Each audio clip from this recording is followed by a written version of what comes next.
Hello everyone, and welcome back to another session of me reading The Hobbit by JRR Tolkien. Now this week we are finishing up part 2 of chapter 9, which if you guys remember from last time, Thorin and company had just been rescued by Bilbo, where he was using his ring to hive in the Elven city, and they have just devised a plan, so they're going to get in some barrels and roll down the river and try to get to Lake Town. So because of that, I thought I'd put up this fun towel that we got at Disneyland when we went last year. Some of you might not like this, but Splash Mountain is actually my least favorite ride at Disneyland. I do not like getting wet at all. I don't like it. So I never go on Splash Mountain. So to kind of balance that out, I wore my Haunted Mansion shirt because Haunted Mansion is absolutely my favorite ride at Disneyland. I love riding it. I try to go on it as much as I can. And I really like it when they transform it like Nightmare Before Christmas. That's really fun. So, and actually this week I listened to a podcast about Haunted Mansion, and a fun fact is that from the time that they started working on it until it was open to the public, there was 18 years. So it took a long time for that to get out there. So, there is actually one thing I wanted to talk to you guys before we dive into the story. I don't know if many of you have seen the Hobbit movie. But if you have, you'll notice that at this point, there's actually been some changes from the movie to the book. Because this book is fairly short, it's only about 300 pages, and they stretched it into 3 movies. They added some things from the appendices and other things that JRR Tolkien had wrote. He wrote a lot about Lord of the Rings during his lifetime. He has just tons of things out there that you can go looking for. So one of the things I wanted to talk about was, in the movie, they talk about a necromancer that Gandalf goes to see, and you kind of see that in between. That is supposed to be Saruman, but it's not really talked about in The Hobbit or in Lord of the Rings. It's talked about more in like appendices kind of things and like background story. Another thing is that Legolas is actually in the Hobbit movie, but he is not in the Hobbit book. His father is the Wood Elf King, the Elven King that we are seeing here, that Bilbo and his company are being held prisoner by. That is Thranduil, and that is Legolas's father. However, he does not appear in this, but he did appear in the movie. They put him in because Lord of the Rings had already come out. You have to remember this was technically a prequel, so there was really no need to put Legolas in that. Second of all, there is no Tauriel. If you guys saw the movie, she was a made-up character for that movie specifically. She is a wood elf. She does, like, if she did exist, she would live in Mirkwood where Legolas and his father live, but she's a character from Lord of the Rings. She's something that was made up for the movie. And then lastly, one of the interesting things about this is that if you guys know anything about Lord of the Rings, is that Gimli, who was the dwarf who went on the fellowship with Frodo, he is Gimli, son of Gloin, and if you listen to the dwarves, he's one of the ones that's in this party. And there is an intense rivalry between Legolas and Gimli, not because they're just elves and dwarves and they don't really get along, but also because Thranduil, Legolas's father, entraps Gloin, who's Gimli's father, at one point. So they have almost this hatred for each other, which, I mean, develops over the story and they eventually become friends, but I just wanted to explain that to you because I thought it was really interesting, especially if you guys have seen the movie. I know there are some changes. So, as of this point, we're going to dive in back to chapter 9. Bilbo has just freed all of them, and they're going down to the barrels in the wine cellar, and they don't like the idea, but they kind of have no other choice. So, that's where we're picking up from. Balin was told to watch the guard and the butler and give any warning if they stirred. The rest of them went into the adjoining cellar with the trapdoors. There was little time to lose. Before long, as Bilbo knew, some elves were already under orders to come down and help the butler empty the barrels through the doors in the stream. These were, in fact, already standing in the rows in the middle of the floor, waiting to be pushed off. Some of them were wine barrels, and those were not much use, as they could not easily be opened at the end without making a great deal of noise, nor could they be easily secured again. But among them were several other things that had been used to bring other things, butter, apples, all sorts of things to the king's palace.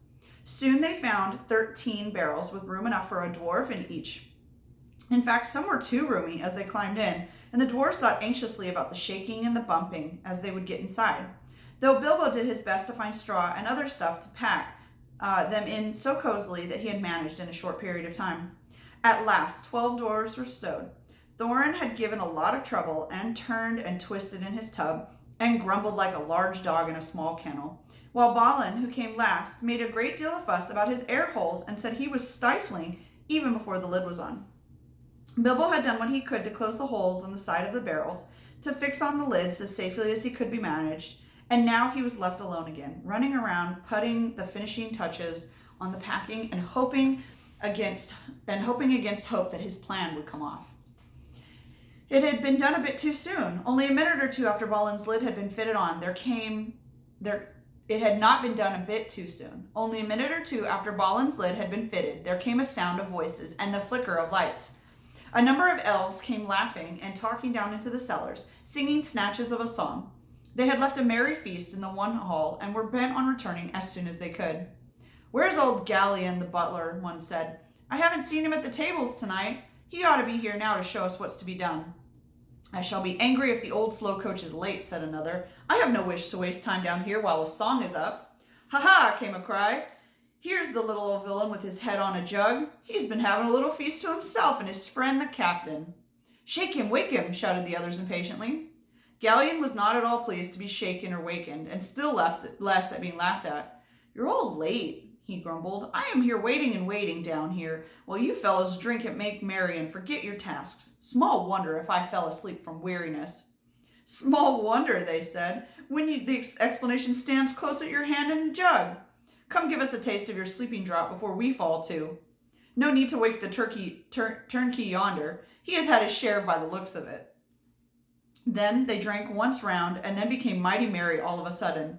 But they did not quite lose their wits. "Save us, Gallion," someone cried. "You began your feasting earlier and muddled your wits. You have stacked some full casks here instead of the empty ones. If there is anything in weight." "Get on with the work," growled the butler. "There is nothing in the feeling of weight in the idle toss pot's arms.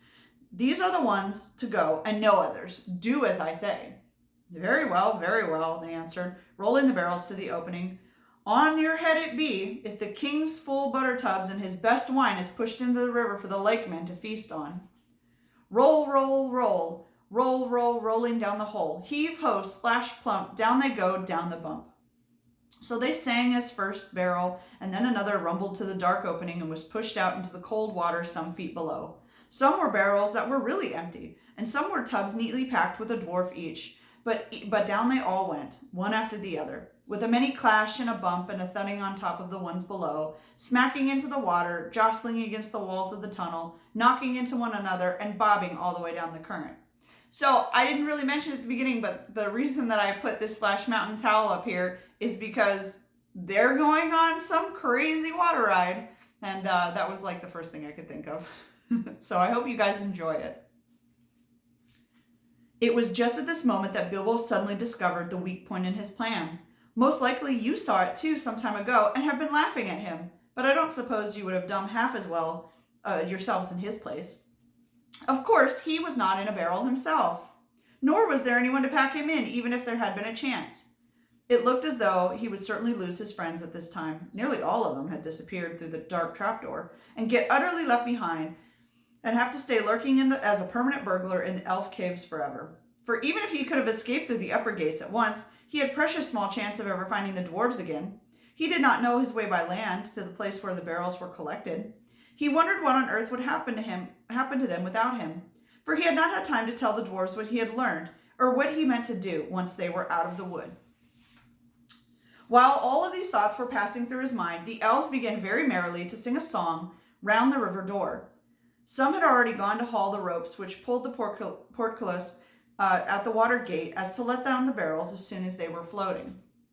Down the swift dark stream you know, back to the lands you once did know. Leave the halls and caverns deep, while the northern mountains sleep. Where the forest wide and dim stoops in the shadow gray and grim. Float beyond the world of trees, out past the whispering breeze, past the rushes, past the reed, past the marshes waving weeds, through the mist that riseth white, up from mere and pool at night. Follow, follow, stars that leap, up the heavens cold and steep. Turn when dawn comes over land. over rapid, over sand, south away and south away, seek the sunlight and the day. Back to pasture, back to mead, where the kin and oxen feed. Back to garden on the hill, where the berry swells and fills. Under sunlight, under day, south away, south away. Down this dark, swift stream you go, back to the lands you once did know. Now that the very last barrel was being rolled to the doors, in despair and not knowing what to do, poor little Bilbo caught hold of it and was pushed over the edge. Down into the water he fell with a splash, into the cold, dark water, with a barrel on top of him. He came up again, sputtering and clinging to the wood like a rat. But all for his efforts, he could not get on top. Every time he tried, the barrel rolled round and ducked him under again. It was really empty and floated light as a cork, though his ears were full of water. He could hear the elves still singing from the cellar above. Then suddenly the trapdoors fell with a boom, and their voices fade away. He was in the dark tunnel, floating in icy water, all alone, for you cannot count on friends that are packed away in barrels. Very soon a gray patch came into the darkness ahead. He heard the creak of the water gate being hauled up, and he found that he was in the midst of a bobbing and bumping mass of casks and tubs, all pressing together to pass under the arch and get out into the open stream. He had as much as he could to prevent himself from being hustled and battered to bits, but at last the jostling crowd began to break up and swing off, one by one, under the stony arch.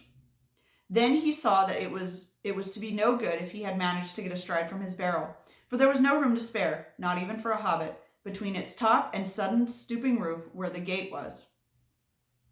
Out they went over the overhanging branches of the trees on either bank.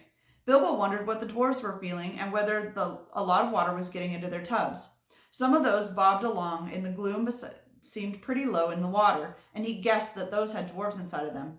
I do hope I put the lids on tight enough, he thought, but before long he was worrying too much about himself to remember the dwarves.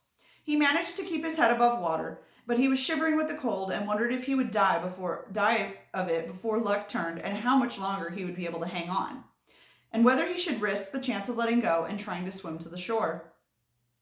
As luck turned all right before long, the eddying current carrying several barrels close ashore at one point, and there for a while they stuck in some hidden rot. Then Bilbo took the opportunity of scrambling up the side of his barrel while it was held steady against another. Up he crawled like a drowned rat and lay atop of it to keep the balance as best he could. The breeze was cold but better than water, and he hoped that he would not suddenly roll off again when they started once more. Before long, the barrels broke free again and turned and twisted off the stream and out the main current, but he found it quite difficult to stick on as he had feared, but he managed to somehow, though it was miserably uncomfortable. Luckily, he was rather light, and the barrel was a good big one. Being rather leaky, had now shipped a small amount of water. All the same, it was like trying to ride, without a bridle or stirrups, a round-bellied pony that was always thinking of rolling on the grass. In this way, at last, Mr. Baggins came to a place where the trees on either hand grew thinner. He could see the pale sky between them. The dark river opened suddenly wide, and there they joined the main water of the forest river flowing down with haste from the king's great door. There was a dim sheet of water, no longer overshadowed, and on its sliding surface there were dancing and broken reflections of clouds and stars. Then the hurrying water of the forest river swept all the company of casks and tubs away to the northern bank, in which it had eaten out at a wide bay. This had been a shining shore under the hanging banks, and was walled over the eastern end by a little jutting cape of hard rock. On the shallow shore, most of the barrels ran aground, though a few went on to bump against the stony pier. There were people on the lookout at the banks. They quickly pulled and pushed all the barrels together in the shadows, and when they had counted them, they roped them together and left them till morning. Poor dwarves! Bilbo was not so badly off now. He slipped from his barrel and waded ashore, and then sneaked along to some of the huts near the water's edge. He no longer thought twice about picking up a supper uninvited if he got the chance. He had been too obliged to do so for long, and he knew now, only too well, what it really was to be very hungry, not merely politely interested in the dainties of a well-filled larder. He also caught a glimpse of a fire through the trees, and that appealed to him with his dripping and ragged clothes clinging to him cold and clammy. There is no need to tell you much of his adventure that night, for now we are drawing to the end of the eastward journey and coming to the last and greatest adventure, so we must hurry on. Of course, helped by his magic ring, he got on very well at first, but he was given away by the end by his wet footsteps and the trail of drippings he left whenever he went or sat. He also began to snivel, and whenever he tried to hide, he was soon found out by the terrific explosions of his suppressed sneezes. Very soon there was a fine commotion in the village by Riverside. But Bilbo escaped into the woods, carrying a loaf and a leather bottle of wine and a pie that did not belong to him. The rest of the night he had to pass wet, and he was far from a fire, but the bottles helped him do that, and he actually dozed a little on some dry leaves, even though the year was getting late and the air was chilly. He awoke again with an especially loud sneeze. It was already a gray morning, and there was a merry racket by the river. They were steering off down the stream to Lake Town. Bilbo sneezed again. He was no longer dripping, but felt cold all over. He scrambled as fast as his stiff legs would take him and managed to get there in time to the mask of casks without being noticed in the general bustle. Luckily, there was no sun in time to cast an awkward shadow, and for a mercy he did not sneeze again for a while. There was a mighty pulsing of poles. The elves that were standing in the shallow waters heaved and shoved. The barrels were now all lashed together with the creaked and fretted. "This is a heavy load," they grumbled. "They float too deep. Some of them are never empty. If they had come ashore in the daylight, we could have had a look inside," they said. "No time now," said the raftmen. "Shove 'em off." And off they went at last, slowly at first, until they had passed the point of the rock where the other elves stood to fend them off, and the poles, and then quicker and quicker they caught the main stream and went sailing down towards the lake. They had escaped the dungeons of the king and were seen through the woods, but whether alive or dead remained to be seen. So that's the end of chapter 9. So Bilbo's made it out, and all of the caskets, all the barrels and the casks have made it out of the building, but it remains to be seen whether or not they'll all actually make it to Lake Town. Because at this point, you have to remember, all of the dwarves are in barrels and they can't get out at all. So if they're, if they've hurt themselves, nothing can happen. They're cold. Hopefully they're not wet, just because the way barrels they seal up. They're supposed to be airtight so that food could have been stored at that time. So that is the end of chapter 9. So it's a bit of a wet and wild journey. Bilbo seems to be the only one so far that has really gotten the worst part of it. But when we move into chapter 10 next session, we will see how it goes. So thank you guys for joining me. I know this is a bit of a short one, but from here on out, most of our chapters will only be one session. So that's fantastic. I hope you guys are having a great week, and I will see you later.